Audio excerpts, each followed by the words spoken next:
Welcome students. In today's class, we will start with another module of dynamics, that is kinetics of particles. This module, kinetics of particles, is divided in three subtopics, that is kinetics of particles 1, kinetics of particles 2 and kinetics of particles 3.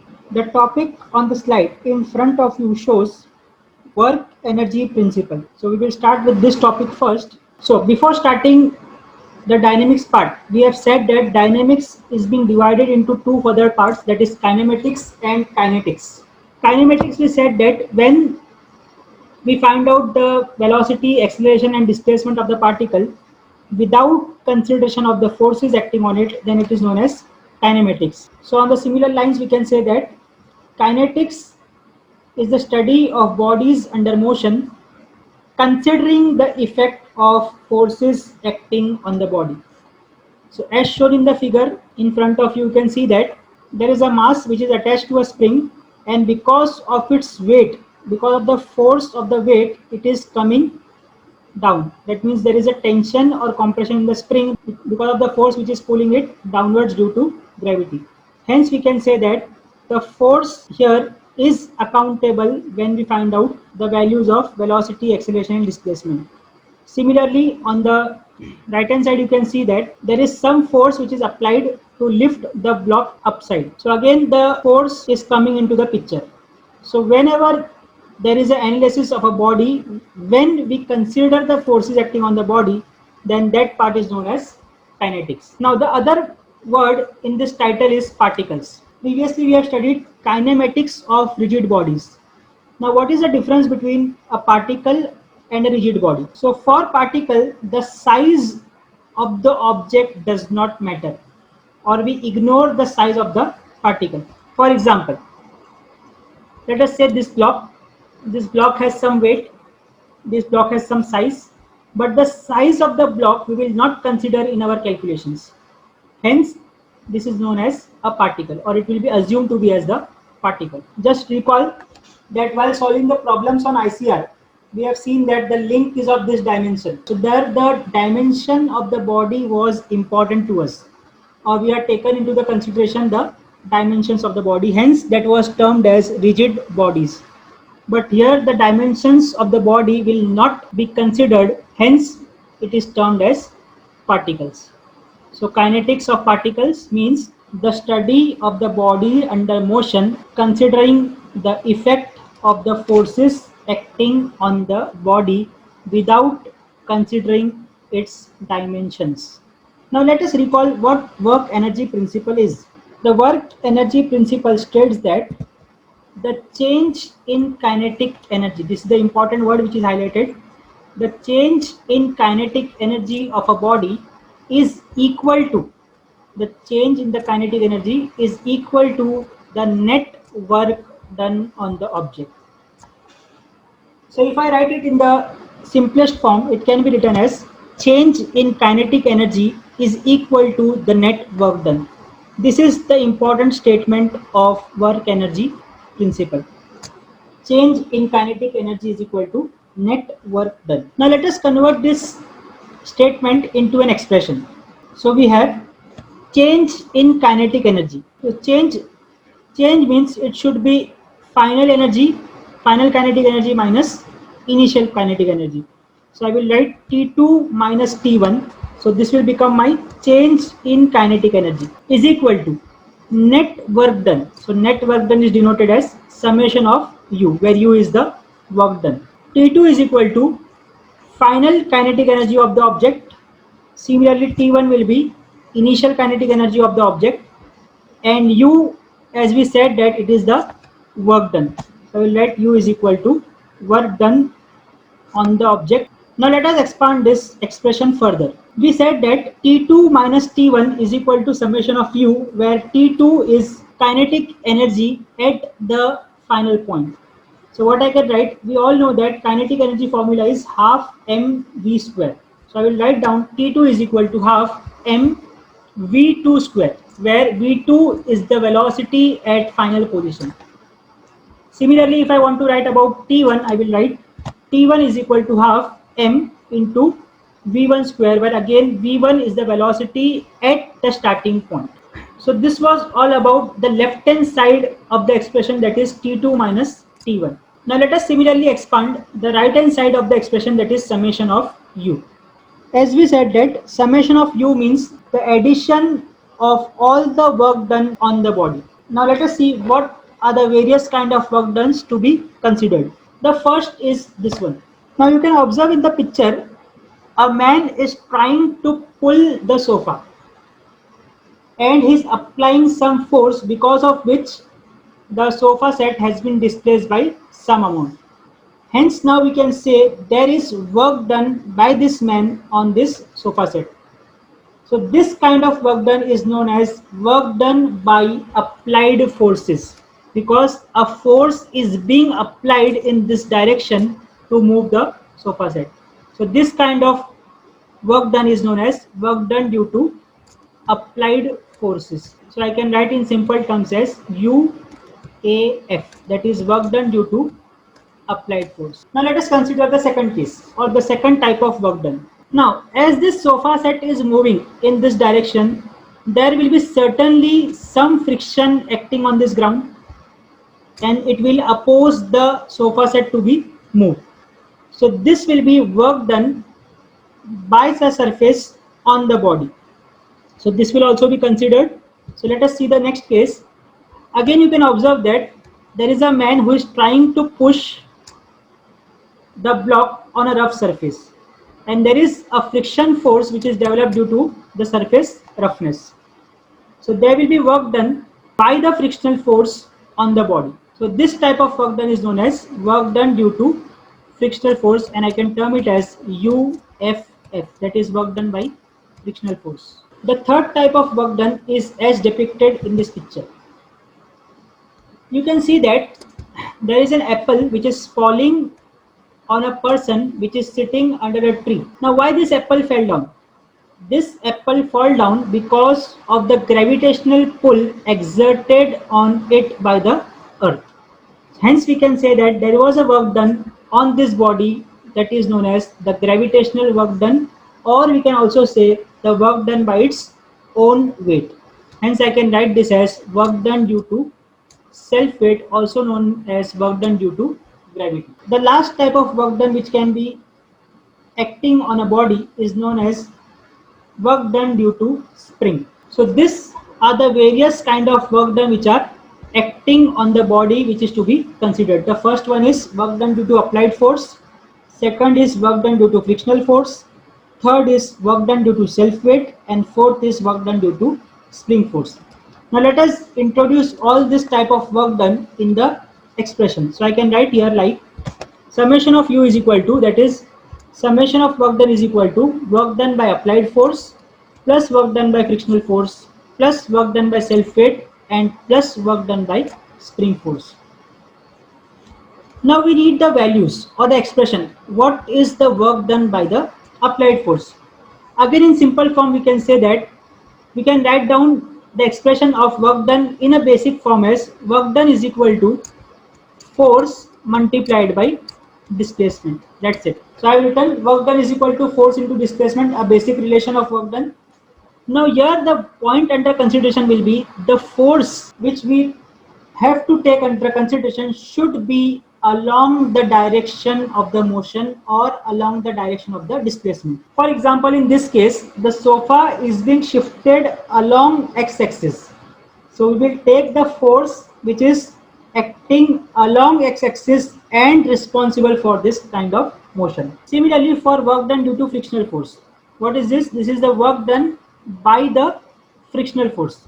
So what I can, again my basic relation is u is equal to F multiplied by S. Now here the force. What is the force which is responsible for motion or work done? It is the frictional force. So what change I will make here? It will be u is equal to frictional force. Instead of force, I will write frictional force multiplied by displacement. And by basics, we know that the frictional force value is equal to mu, that is the surface roughness, multiplied by the normal reaction by that surface. So I have replaced this friction force by mu into n, and the displacement will be as it is. So it will be mu multiplied by n multiplied by s. One more important thing worth noting here is friction force. As we all know that it always acts in the direction opposite to the motion of the body. Hence, always this work done by the frictional force will always be negative. So final expression for work done due to frictional force will be U is equal to minus of mu n multiplied by S. Hence I will write it here, mu Ff is equal to frictional force multiplied by displacement, and here you can see that I have replaced Ff with minus mu into S. Now third one, what about work done due to self weight? Again I will write the basic relation, U is equal to F multiplied by S. Now what is F here? F is the force due to self weight. So I can replace this F by M into G, that is the self weight of the body, multiplied by displacement. Now you can see that displacement will always be in y direction because it is always trying to pull it down. This kind of force of self weight do not occur on the horizontal surface or the horizontal motion. It only occurs when the motion is vertical. Hence I can replace this S by H, that is height from the ground. So my formula will become U is equal to mg multiplied by H. So I am written here, work done due to self weight is equal to m into g into H. The last one is work done due to spring force. So we have already studied in the past that work done due to spring force is given by the relation half k x1 square minus x2 square, where k is the stiffness of the spring, x1 is the initial deformation of the spring, and x2 is the final deformation of the spring. Now let us analyze this expression, that is work done by the spring force, in detail. So we said that work done due to spring force is half k x1 square minus x2 square. Normally the students make mistake in writing this part, that is x1 and x2. So let me explain that concept and then you can apply it in the problems without any difficulty. For that, consider a spring of length L, which is also known as the free length or original length of the spring. Okay, there is a spring whose original length in the unstretched position, the original length of the spring is, let us say, L, or I can also write it as LO, that is original length of the spring. Now let us say at the initial position I have stretched this spring to some extent, and let us say after the at position 1 the spring is as shown in this diagram. Now you can observe that there is a deflection in the spring from this length to this length. This deflection of the spring or this extension of the spring from its original length to this length is known as the initial deflection, that is x1 of the spring. And also let us say that the length at this position is L1. So what I can write about x1 is x1 is equal to L1 minus L0.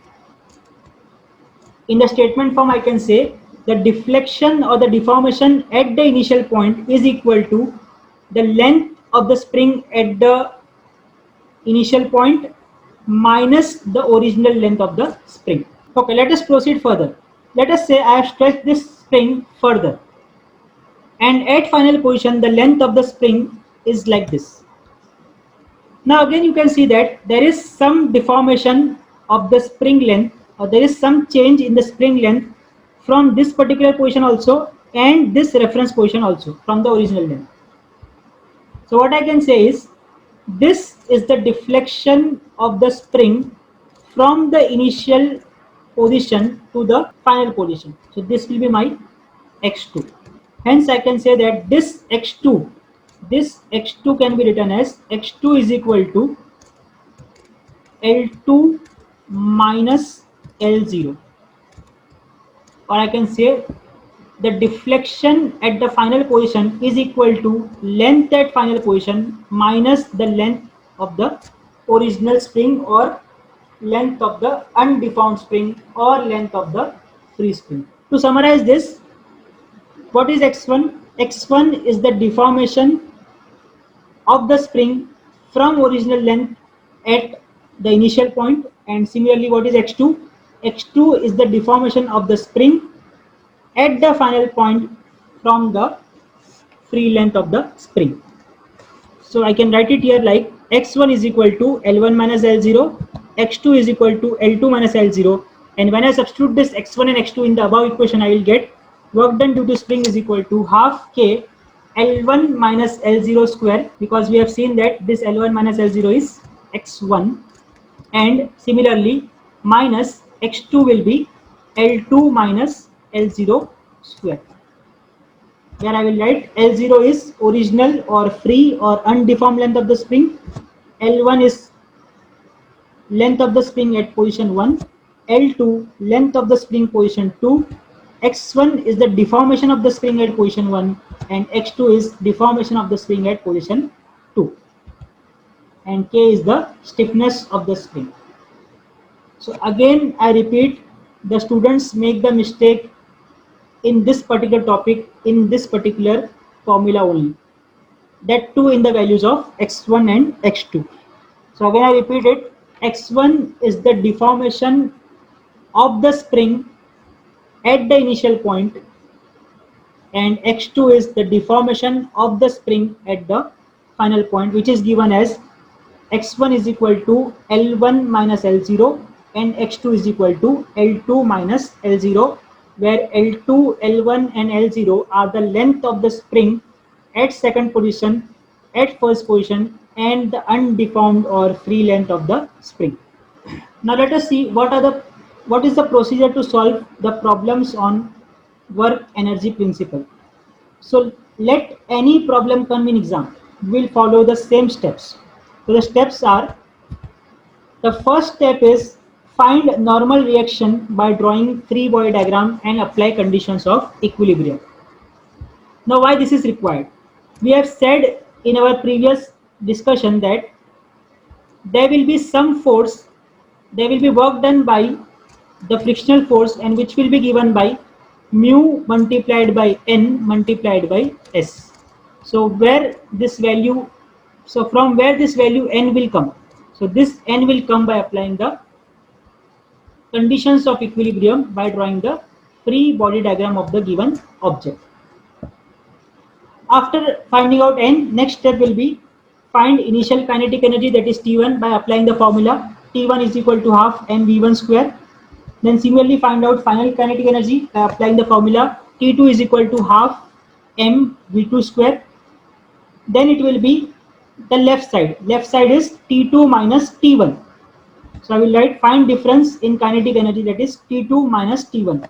So this 4 steps, or to be specific, these 3 steps 2, 3, 4 will complete your left side of the equation, that is the change in kinetic energy.